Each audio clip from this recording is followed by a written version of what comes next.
आज मैं तुम्हें दरबार में बुलाया हूँ। जानती है दरबार में बुलाने का मकसद क्या है? क्या है स्वामी जी? महारानी, हाँ स्वामी जी। संसार में विधाता ने धन दौलत, सोना चांदी हीरे जवाहरात सब कुछ दिया है मुझे,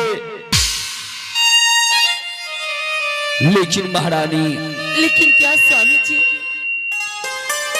हवेली में एक भी पुत्री या पुत्री नहीं है जिसके बिना धन दौलत, ये शान, ये शौकत सब कुछ ही अधूरा है। सोचता हूं प्रिय,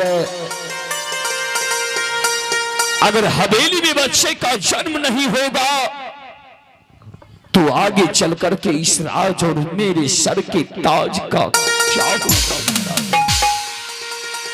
हे स्वामी जी, मैं समझ सकती हूँ आप पुत्र के लिए कितना रोते हैं, गिड़गिड़ाते हैं, फिर भी मुझे संतान नहीं हो रहे स्वामी जी। लेकिन स्वामी जी, इसमें मेरा क्या कसूर है?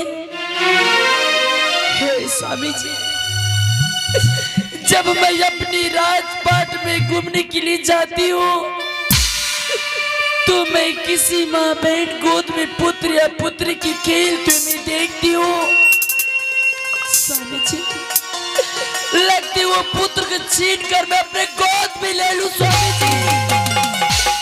नहीं महारानी, तो क्या करूं स्वामी जी? ऐसा करने से तू संसार में मां नहीं बन जाएगी। तो क्या करूं स्वामी जी? विधाता ने जो लिख दिया है उसे कोई नहीं मिटा सकता प्रिय। आज एक बच्चे के लिए मैं संसार में इस राज उत्तमपुर शहर में मैं ललायित हूं। महारानी, स्वामी जी, अगर हवेली में बच्चे का जन्म नहीं होगा तो आगे चल करके इस राज उत्तमपुर शहर का इतिहास अधूरा रह जाएगा। जी स्वामी जी।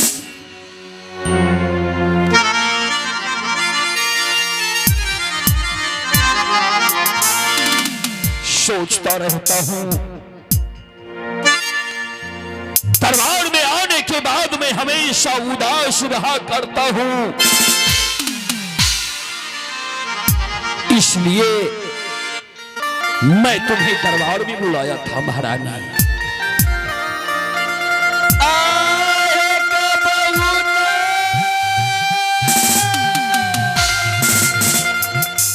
हे विधाता, देख लाया स्वामी जी,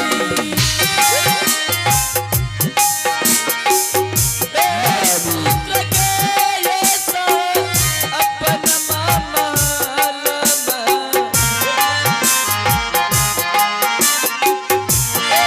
पुत्र के ऐसा अपन माया स्वामी जी।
स्वामी जी, आप पुत्र की रोते हैं।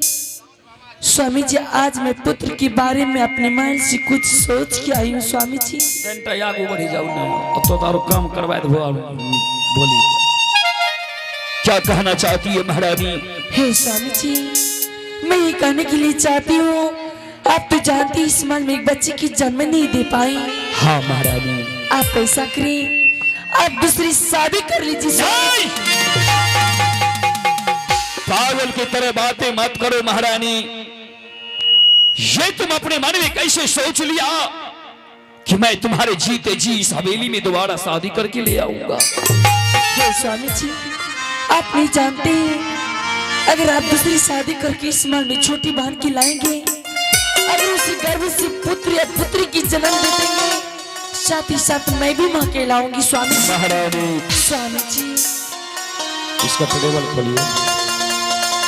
तू तो सिर्फ बच्चे के लिए सोच रही है। हाँ स्वामी जी, कि मैं शादी कर लूंगा तो हवेली में बच्चे का जन्म हो जाएगा। हाँ स्वामी जी, लेकिन इस बात को तुम भूल रही है प्रिय।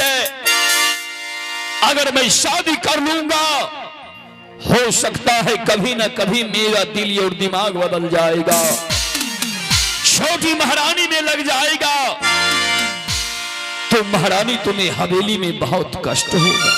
स्वामी जी, मैं पुत्र के लिए कोई भी कष्ट झेल सकती हूँ। स्वामी जी, नहीं महारानी नहीं। आप मान जाइए स्वामी जी, मान जाइए। क्यों ऐसा कह रही है तू? बिजली!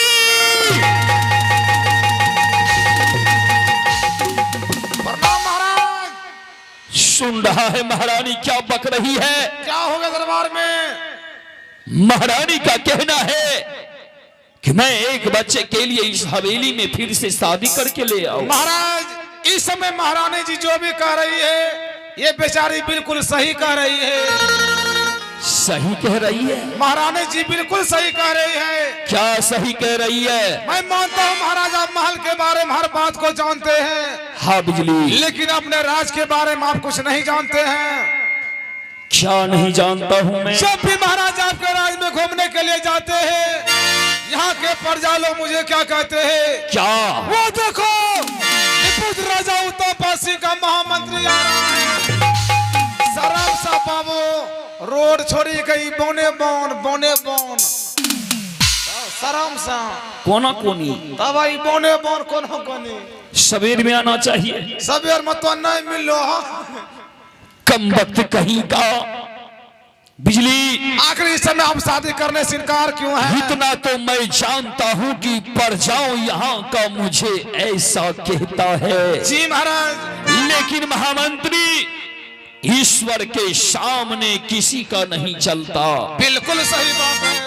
बता, मैं अपने महारानी को जीते जी इस हवेली में फिर से शादी कैसे कर सकता हूँ? महाराज, इस समय आप शादी करने से इनकार है? बिल्कुल नहीं।